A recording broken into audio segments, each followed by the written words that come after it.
Hello అందరికీ welcome back to Kritika's kitchen. ఈరోజు మన రెసిపీ వచ్చేసి తెల్ల వంకాయలండి.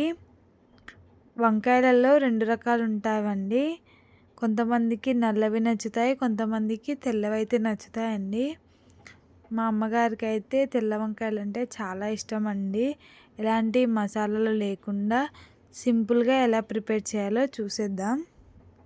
ముందుగా అయితే వంకాయలను ఇలా పొడుగ్గా కట్ చేసుకొని సాల్ట్ వేసి అయితే కొద్దిసేపు నానబెట్టుకోవాలండి. అలాగే అవి నానేలోపు మనం కర్రీకి కావాల్సిన వెజిటేబుల్స్ అయితే కట్ చేసి పెట్టుకున్నాను.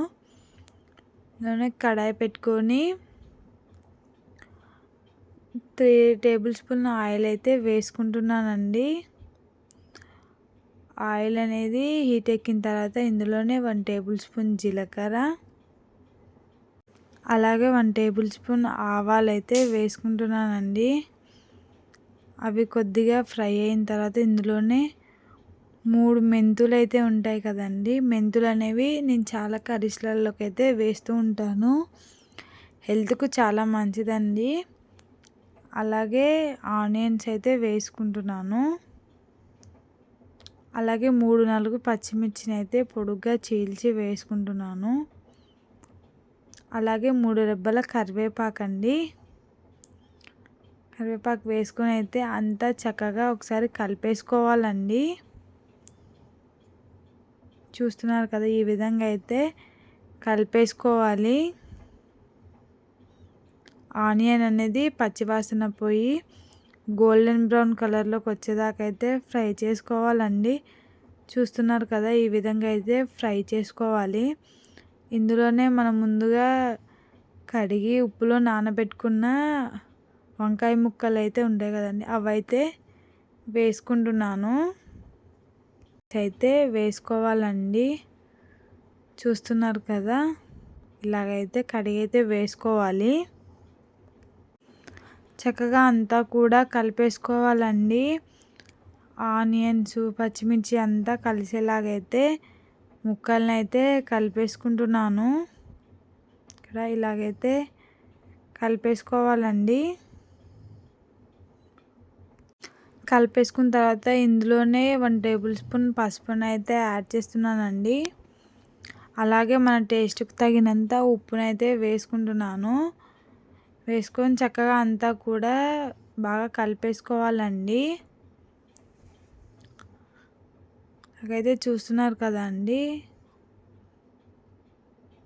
ఉప్పు ముక్కలకు వేయడం వల్ల త్వరగా అనేది మగ్గుతుంది. ఇలాగైతే కలిపేసుకొని లిడ్ పెట్టేసుకోవాలండి. చూస్తున్నారు కదా, 10 మినిట్స్ తర్వాత లిడ్ ఓపెన్ చేసి చూస్తే చక్కగా అయితే ఉడికిపోతుందండి. ఇలాగైతే మళ్ళీ ఒకసారి ఇలాగైతే కలిపేసుకోవాలండి, మధ్య మధ్యలో మాడిపోకుండా. కలిపేసుకున్న తర్వాత ముందుగా కట్ చేసి పెట్టుకున్న టమాటో ముక్కలను అయితే వేసుకుంటున్నాను. టమాటో ముక్కలను వేసి అయితే చక్కగా అంతా కలిపేసుకోవాలండి. చూస్తున్నారు కదా, ఈ విధంగా కలిపేసి లిడ్ అయితే పెట్టేయాలండి. పెట్టేసి ఒక 10 మినిట్స్ అయితే ఉడికించుకోవాలి. చూస్తున్నారు కదా, ఇక్కడ చక్కగా అయితే అంతా ఉడికిపోయింది. టమాటోలు, వంకాయలు అయితే అన్నీ ఉడికిపోయాయండి. ఇలాగంతా కూడా ఒకసారి మళ్ళీ కలిపేయాలి. అడుగంటిపోతుందండి ఉత్తగానే, అందుకే కలిపేసుకొని ఇందులోనే మనకు స్పైస్కి తగినంత కారం అయితే వేసుకోవాలి. నేనైతే ఇక్కడ 1.5 స్పూన్ అయితే వేసుకుంటానండి కారం. వేసుకొని చక్కగా అంతా కూడా కారం అనేది ముక్కలకు పట్టేలాగైతే కలిపేసుకోవాలి. ఇలాగైతే కలిపేసుకుంటున్నానండి. చూస్తున్నారు కదండి, అంతా కారం అనేది మగ్గిపోయి ఆయిల్ అయితే పైకి తేలుతుంది కదా. ఇప్పుడైతే ఇలా ఉడికిపోయిన తర్వాత గుప్పెడు కొత్తిమీరని అయితే వేసుకొని చక్కగా అంతా కలిపేసుకొని స్టవ్ ఆఫ్ చేసుకొని సర్వ్ చేసుకొని తినేయడమే అండి. ఈ వీడియో మీకు నచ్చినట్లయితే please do like and subscribe.